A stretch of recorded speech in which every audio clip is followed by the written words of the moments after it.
వి gold trusted gold buyers తాకట్టులో ఉన్న బంగారాన్ని విడిపించి ఈ రోజు ఉన్న మార్కెట్ ధరకే కొనబడును. మరిన్ని వివరాలకు సంప్రదించండి 7710 రిలేషన్ లో ఉన్నాడు.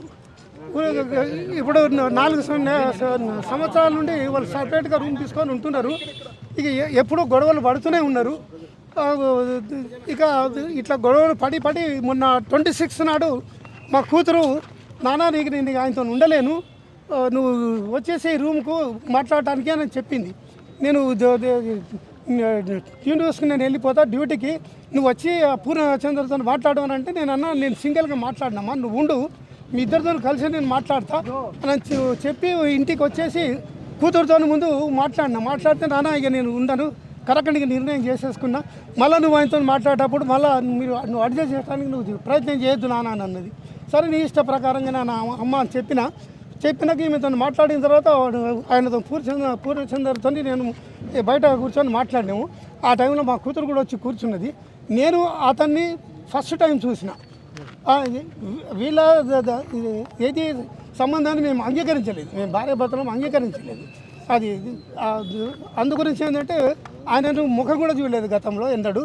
నేను మొన్న 26 నాడు మాట్లాడేటప్పుడు చూసిన. ఆ కూర్చుండగానే ఏమని చెప్పిండు, అంకుల్ నేను 5 సంవత్సరాల నుండి మేము కలిసి ఉంటున్నాము,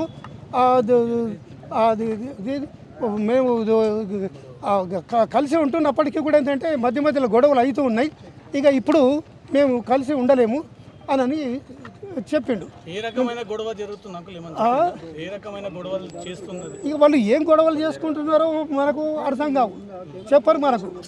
గొడవలు మాత్రం జరుగుతున్నాయి. ఏ విషయంలో అనేది వాళ్ళకి స్పష్టంగా చెప్పలేదు. కొంతకాలం మా బిడ్డ కూడా మాతో మాట్లాడకుండా ఉన్నాము, ధైర్యంగానే ఉన్నాము. మా బిడ్డను మాత్రం కేర్ఫుల్గా చూసుకోవాలని బ్యాక్ నుండి చూస్తూ ఉన్నాం. ఎందుకంటే టీవీలలో అంతటా పేపర్లలో డైలీ న్యూస్ చూసి మా గుండె అంతా ఆవిసైపోతున్నది. మరి వాడు ఏమైనా చేస్తాడేమో బిడ్డను అని చెప్పేసి మాకు ఆందోళన కలిగింది. దాంతో ఏంటంటే ఎప్పుడు కంటికి రెప్పలాగా చూసుకుంటూనే ఉన్నాం మా బిడ్డతో. అయితే బిడ్డని ఏంటంటే మరి మేము వాళ్ళ వాళ్ళ అమ్మనాలతో వాళ్ళు మాట్లాడతామంటే లేదు నాన్న నేనే మెయింటైన్ చేసుకుంటా, మీరు మాట్లాడుతారంటే నేను ఆత్మహత్య చేసుకుంటానన్నది. బిడ్డని ఆత్మహత్య చేసుకోవడం మాకు చూడలేము, నువ్వు ఎట్లనే ఉంటావు, నువ్వు బతికుంటే చాలు, నేను వెనుకకెళ్ళి మేము చూసుకుంటుంటాం బిడ్డని. మేము వాళ్ళని ఎవరిని కూడా టచ్ చేయలేదు, వాళ్ళ జోలికి వెళ్ళలేదు. అదంతా ఇది 4 సంవత్సరాల నుండి సపరేట్ రూమ్ తీసుకొని ఉన్నారు. ఇక మొన్న 26 నాడు ఇట్లా మాట్లాడుకున్న తర్వాత ఇక నేను మాట్లాడేసేసి వెళ్ళిపోయిన తర్వాత మాతో మాట్లాడి ఆమె డ్యూటీకి వెళ్ళింది. డ్యూటీలో మేము న్యూస్ కూడా చూస్తున్నాము, ముఖం ఫేస్లో ఏమి విచారం ఉన్నట్టు కనవలేదు.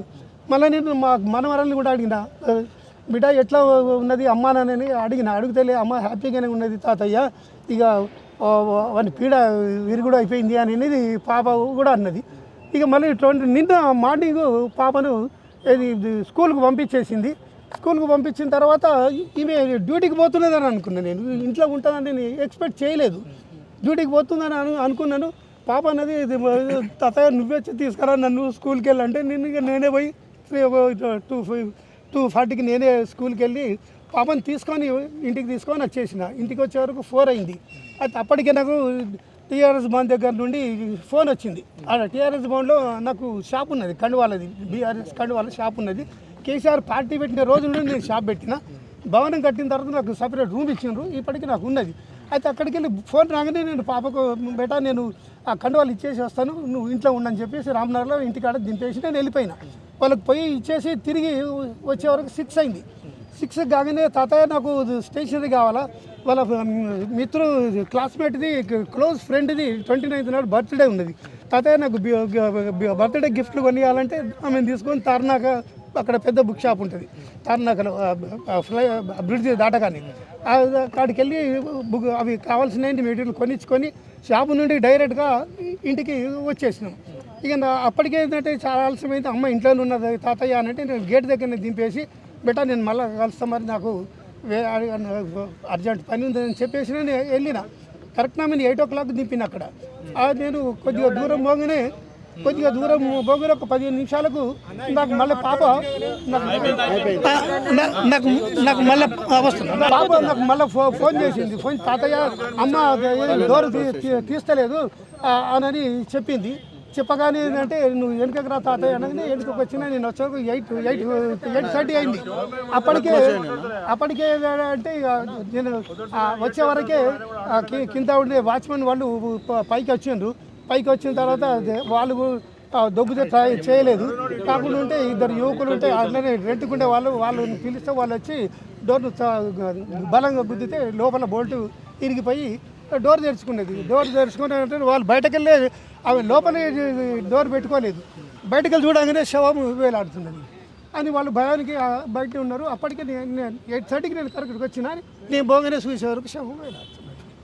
అసలు ఊహ కూడా ఊహించలేదు అట్లా చేసుకుంటుందని, ఆలోచించలేదు. అట్లా గిట్లా కొద్దిగా అనుమానం వచ్చినా కానీ జాగ్రత్తలు తీసుకొని కాపాడుకునేవాడిని బిడ్డ. ఇండియా పాకిస్తాన్ తాజా అప్డేట్స్ కోసం డౌన్లోడ్ చేసుకోండి RTV లైవ్ యాప్.